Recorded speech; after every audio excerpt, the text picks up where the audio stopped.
একটি ভাঙা button mobile আর একটি সামান্য আইডিয়া, যা ধ্বংস করে দিয়েছিল বাংলাদেশের হাজার কোটি টাকার অবৈধ সিন্ডিকেট, তৈরি করেছিল 12,000 কোটি টাকার একটি গোপন সাম্রাজ্য।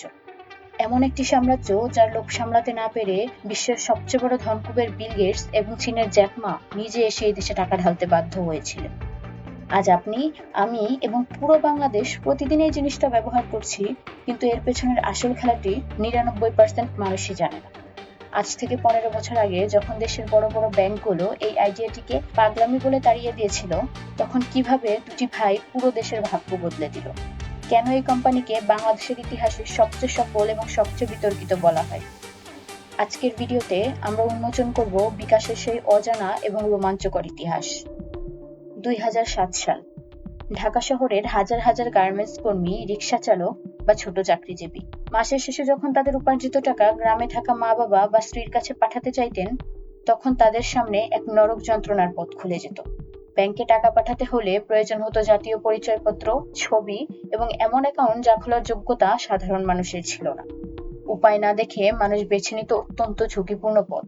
বাসের ড্রাইভারের হাতে টাকা দিয়ে বলা হতো, ভাই আমার গ্রামে এই লোকটাকে টাকাটা পৌঁছে দিয়েন। কিংবা মানুষ অবৈধ হুন্ডি ব্যবসার আশ্রয় নিত, যেখানে টাকা মাঝপথে চুরি হয়ে যাওয়ার বা গায়েব হয়ে যাওয়ার সম্ভাবনা ছিল শতভাগ। বিষয়টি গভীরভাবে লক্ষ্য করেছিলেন দুই ভাই কামাল কাদির এবং ইকবাল কাদির। কামাল কাদির তখন আমেরিকা থেকে পড়াশোনা শেষ করে বাংলাদেশে ফিরেছেন। তিনি দেখলেন দেশের মানুষের পকেটে ব্যাংক অ্যাকাউন্ট না থাকলেও একটা জিনিস খুব দ্রুত পৌঁছাতে শুরু করেছে, সেটা হলো একটি সাধারণ মোবাইল ফোন। আর ঠিক এই মোবাইল ফোনকেই তারা বানাতে চাইলেন দেশের প্রতিটি মানুষের ব্যক্তিগত ব্যাংক। কিন্তু আইডিয়াটা যতটা সহজ শোনালো, বাস্তবায়ন করা ছিল ততটাই কঠিন। 2008 সালে বাংলাদেশে কোনো স্মার্টফোন ছিল না, ইন্টারনেট ছিল অত্যন্ত ব্যয়বহুল।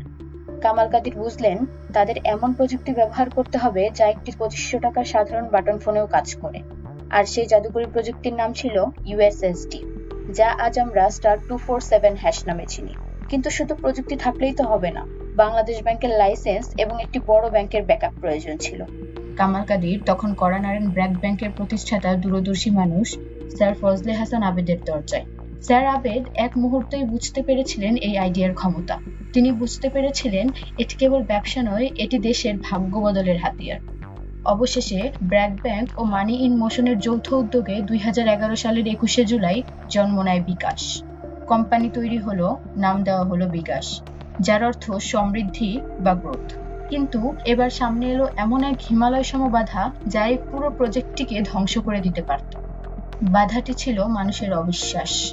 মানুষ ভাবতো, আমি আমার কষ্টার্জিত কাগজের টাকা একটা বাটন ফোনের ভেতর বাতাস বানিয়ে ঢুকিয়ে দেব, আর সেই টাকা অদৃশ্য হয়ে অন্য কোথাও চলে যাবে।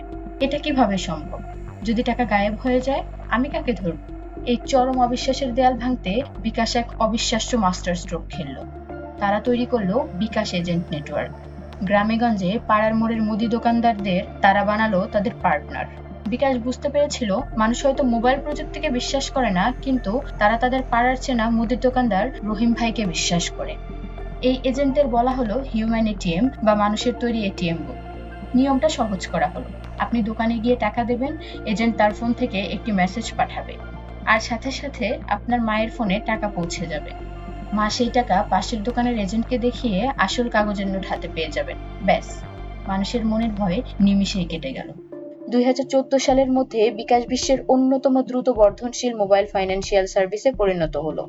আর এই অবিশ্বাস্য সাফল্য দেখে পুরো পৃথিবীর বড় বড় ধনকুবের আর ইনভেস্টরদের চোখ চড়ক গাছ হয়ে যায়। তারা অবাক হয়ে দেখছিলেন যে দেশটাকে একসময় অবহেলা করা হতো, সেই দেশের মানুষ প্রযুক্তিকে কতটা এগিয়ে নিয়ে যাচ্ছে।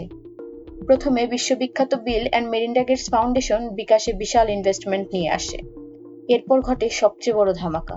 2018 সালে চীনের আলিবাবা গ্রুপের প্রতিষ্ঠাতা, এশিয়ার অন্যতম ধনী ব্যক্তি জ্যাক মার অ্যান্ড ফাইন্যান্সিয়াল বিকাশের একটি বড় শেয়ার কিনে নেয়। বিকাশ তখন আর কোনো সাধারণ লোকাল কোম্পানি নয়, এটি আন্তর্জাতিক টেক জায়ান্টদের নজরে চলে আসে। 2021 সালের নভেম্বরে জাপানের বিখ্যাত সফট ব্যাংক ভিশন ফান্ডের ইনভেস্টমেন্ট পাওয়ার পর বিকাশ অফিসিয়ালি বাংলাদেশের ইতিহাসের প্রথম ইউনিকর্ন বা $1 বিলিয়ন স্টার্টআপ কোম্পানিতে পরিণত হয়। কিন্তু সব সফলতার পেছনেই কিছু অন্ধকার গল্প থাকে। বিকাশের এই জনপ্রিয়তার সুবাদে তৈরি হয়েছে একদল ভয়ঙ্কর প্রতারক চক্র। আমি বিকাশ অফিস থেকে বলছি, আপনার অ্যাকাউন্টটি বন্ধ হয়ে গেছে। এই একটি সংলাপে পা দিয়ে প্রতিদিন শত শত সাধারণ মানুষ তাদের কষ্টার্জিত টাকা হারাচ্ছেন। অ্যাপের আধুনিক সিকিউরিটি থাকা সত্ত্বেও মানুষের অসচেতনতার সুযোগ নিচ্ছে এই ডিজিটাল চোরেরা। পাশাপাশি বাজারে এসেছে তীব্র প্রতিযোগিতা। সরকারের ডাক বিভাগের সেবা, নগদ কিংবা রকেটের মতো বড় বড় প্রতিদ্বন্দ্বীরা প্রতিনিয়ত বিকাশকে চ্যালেঞ্জ জানাচ্ছে। কিন্তু এত কিছুর পরেও বাজারের সিংহভাগ অংশ এখনো বিকাশের দখলেই রয়েছে। একটি সাধারণ বাটন ফোনের কোড থেকে শুরু হওয়া এই যাত্রা আজ প্রতিটা ডিজিটাল পেমেন্ট, অনলাইন শপিং আর ক্যাশলেস সমাজের মেরুদণ্ড। এটি কেবল একটি অ্যাপ নয়, এটি বদলে যাওয়া বাংলাদেশের এক জীবন্ত দলিল। আপনার কি মনে হয়, বিকাশ কি আসলেই আমাদের জীবনকে সহজ করেছে, নাকি অতিরিক্ত চার্জের মাধ্যমে মানুষের পকেট কাটছে? আপনার মূল্যবান মতামত কমেন্টে জানান। ভিডিওটি ভালো লাগলে লাইক দিন এবং এরকম আরো অজানা তথ্য জানতে আমাদের বিশ্ব লেন্স চ্যানেলটিকে সাবস্ক্রাইব করুন। দেখা হবে পরের ভিডিওতে। ধন্যবাদ।